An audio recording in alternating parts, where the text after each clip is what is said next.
Morjesta vaan kaikille ja tervetuloa taas seuraamaan tätä sarjaa, jossa mä yritän tämmöisestä 100 euroa maksaneesta Kileran-romusta saa vielä toimivan mopo. Tosiaan viime kerralla jäättiin muistaakseni siihen, että mä hehkutin, että halavalla tilasin tuohon ilmanputsarin tuohon vehkeeseen, mutta joo, oli se kyllä halapa kieltämättä, mutta tuli vaan semmonen homma, että se ei sopinut tuonne paikalle niin ollenkaan, että se oli se liitoskohta tuosta, niin se oli liian pieni, että se ei mahtunut tuohon päälle millään ja vaikka se olisi siihen mahtunut, niin se olisi sitten ottanut tuonne iskariin kiinni, niin se nyt ei oikein ollut hyvää, mutta loppupelleissähän tuo nyt ei niin iso ongelma ole, että mä nyt joudun pallaamaan vaan siihen aikaisempaan suunnitelmaan, mikä mulla tuo ilmanputsarin suhteen oli ennen kuin mä netistä pongasin se hieno 3 euron vapaari. Eli tuolta kaapin perältä löysin tommosen skootteri ilmanputsarista olevan vaahtomuoviläpyysken ja tommosen pätkän Volvon jäähäriletkua, niin nuista pitäisi nyt alkaa sitten värkkäilemään tuonne tuommoisen jonkunnäköinen imutorvi ja putsari. Juu, siinä olisi nyt vuosituhannen kommeen ilmanputsari valmiina ja se oli niinkin helppo temppu tehdä että sitä letkusta tommosen pikkupätkää otin vaan tuolta alusta pois ja heitin sen tuohon kaasariin kiinni, niin nyt ei ota tuonne ilmanputsariin, niin tuohon iskariin jätä kiinnittämään letkuja. Sittenhän sen olisi tietenkin voinut jostakin tästä katkaista ja laittaa siihen vaan tämän vaahtomuovin, mutta mä ajattelin, että siinähän tulee paljon parempi virtaus, kun tää on täällä hirveän pitkällä, niin on se nyt paljon parempi olla tälleen näin tässä. Ja sitten vaan nippusitteen lähetin tämä Superlonin tuohon noin, vaan mikä vaahtomuovi onkaan, niin kyllä saa taas olla ylpiä teoksista, mutta ehkä se sinä nyt enimmät kissat ja koirat suodattaa pois tuolta koneesta, niin juu. Saa kyllä nähdä, että riittääkö tässä virtaavuus ollenkaan, kun tää on vaan suoraan tähän näin tukittu, mutta se selviää oikeastaan pelkästään testaamalla, mutta ennen kuin tässä päästään testaamaan, niin meillä on kuitenkin semmonen pienimuotoinen ongelma tässä, että täällä on vähän niinku talvi päässyt tulemaan tässä videoiden välissä ja meillä ei tuo kiksi tässä vehkeessä toimi, kun sieltä oli tosiaan se vappartas särki, niin ei saa oikein työnnettyä käyntiin tuossa lumella, kun takarengassa ei ota pitoja, vaikka mitään yrittäisi, mutta onneksi meille löytyy siihen ratkaisu tästä näin, eli sain tosiaan kaverilta lahjoituksena tämmösen eheän kiksin vapparattaan tuonne ja jos kiinnostaa käydä kahtomassa, niin kaveri tekee TikTokiin videota. Semmoisella nimellä kuin Timo Rautakauppa löytää sen tiliin, niin sieltä voi kiinnostuneet käydä katsomassa. Mutta kiitoksia tosiaan lahjoituksesta. Nyt saadaan kiksikin pelaamaan tähän vehkeeseen toivottavasti. Mä taas kippaan tähän kyljelleen ja rupeaa sitten tosta ottaan kytkinpuolta taas levälleen. Niin katsellaanpa sitten taas jossakin vaiheessa, kun mä saan jotakin tähän tehtyä.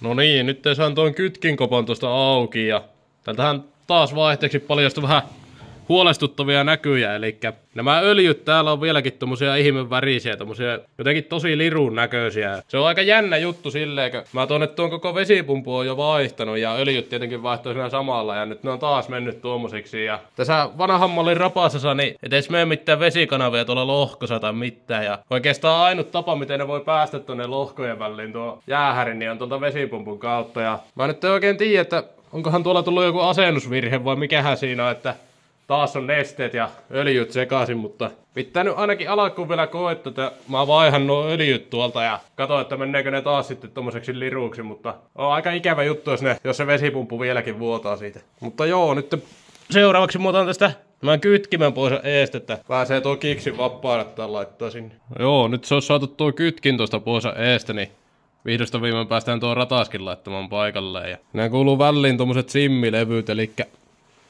tuonne laitetaan tuonne akseli ensin yksi tuommoinen simmi ja siihen tulee tuo ratas päälle ja sen päälle laitetaan tuo toinen simmi ja siihen tulee vielä tämmönen sokka pitämään tuon rattaan kiinni. Mutta simmilevyjä ei kannata tuolta välistä unohtaa, kun se pääsee sitten ottamaan tuon ratas tuonne lohkoon kiinni ja siitä tulee vähän semmonen ikävä sivuääni ja metallisilppua tuonne vaihteesta sun muualle, niin se ei ole oikein optimaalinen sitten, mutta mäpä nyt tästä kassailen tämän kytkin puolen taas nippuun ja sen jälkeen rupeaa vaihteleen tuonne noita öljyjä. Joo, nyt tuo kytkin puoli saatu tuosta kasattua ja testasin, niin kiksikin toimii ihan niinku pitää ja tuolta nyt öljyt liruttaa alas ja sitten kun ne on valunut tuolta pois, niin laittaa vaan proppu kiinni ja uudet öljyt sisälle, niin sitten päästään vähän testaamaan, että miten se Kilera oikein kulukee.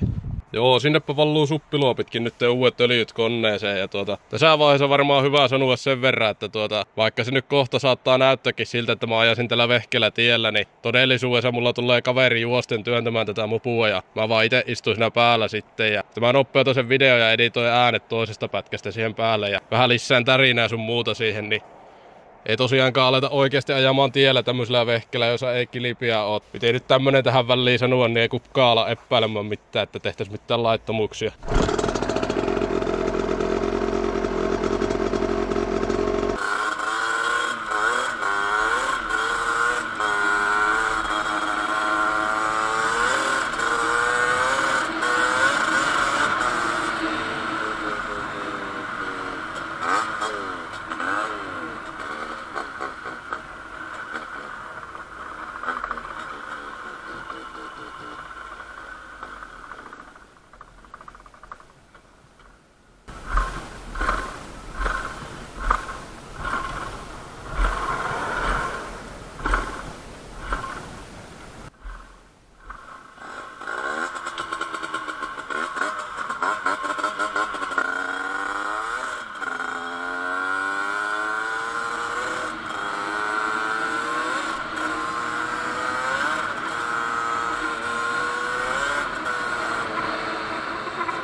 Juu, eipä tuo testi ei ole mitenkään hirveän hyvin mennyt, niin kuin tuosta saattoi huomatakin. Elikkä heti kun sai yhtään vauhtia kerättyä, niin se rupesi poailemaan ja se lopulta sammui siihen. Ja piti ryyppy laittaa päälle, että sen sai uudestaan käyntiin. Ja kun lähti uudestaan ajamaan, niin se teki samaan tempuun. Eli nyt vaikuttaa sitten tuolta kaasarista loppuun aina bensa, kun sillä lähtee kiihyttämään. Niin tää seuraavaksi ottaa se auki ja katsoa, että onko sillä neulaventtiilissä jotakin häikkää tai onko sinne joku roska mennyt. Mutta katsellaanpa sitten, kun mä saan tuosta ton kaasarin nypättyä irti.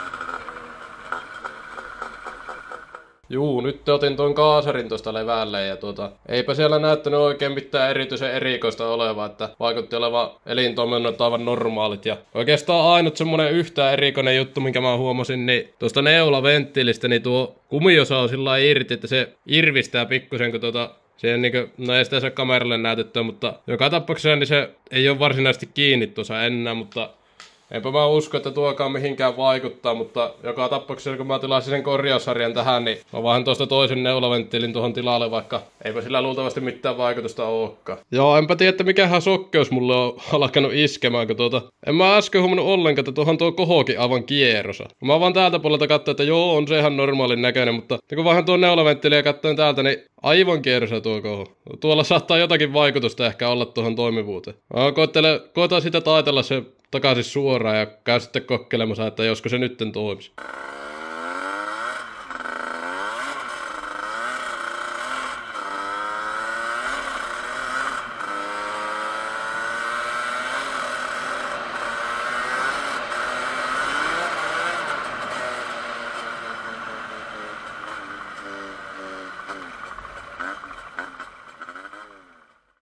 Juu, eipä tuolta kaasarista vissiin sitten löytynytkään se vika, eli seuraava epäilys meikäläisellä nyt olisi tuo bensahana.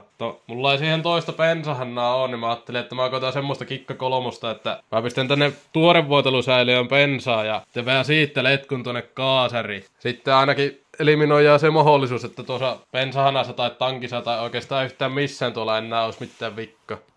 Eipä sitä sittenkään päästä vielä kokeilemaan tuota kikkaa, kun mulla ei ollut sopivaa letkoa, mikä on sylettänyt tuosta tuorevuotelusäiliöltä tuonne kaasariin. Ja tämä pitäisi tänään tämän videon tulla pihalle, niin mä en kerkeä semmoista letkua hommata enää tähän jaksoon, niin jääpi ensi kerralle tuon testaaminen. Mutta mä ajattelin, että tässä jaksossa vielä rupean tuon penkin laittamaan kiinni, kun se on ärsyttävä, kun se aina kun yhtään heilahtaa tuossa mopon päällä, niin se lentää tuosta irti. Ja täältä oli tämä alkuperäinen kiinnike, niin siellä on vissiin joskus ollut kierteet tuolla sisällä, mutta ne on siitä veetty sileäksi ja sitä on yritetty jollakin kuumaliimallakin korjata, mutta eipä ole ilmeisesti toiminut ja tuohon nyt ei oikein enää saa mitään uusia kierteitä tai mitään tehtyä, niin mä ajattelin, että mä katson semmoista potenttia, että tuohon noin palikkaa, mikä tuossa penkin pohjassa on, niin se tulee niinku tuohon päälle kiinni, niin mä ajattelin, että mä koitan tehdä semmoset kulmarauvat, että tuohon noin pulttaan kiinni ja toinen pultti tulee sitten ne rapakaaren kanssa samaa. Joo, nyt alkuun porasin tuohon muovipalikkaan reijät molemmille puolille ja sitten tuppasin tommosen M6 kierretangon siitä lävitteen. Ja seuraavaksi mä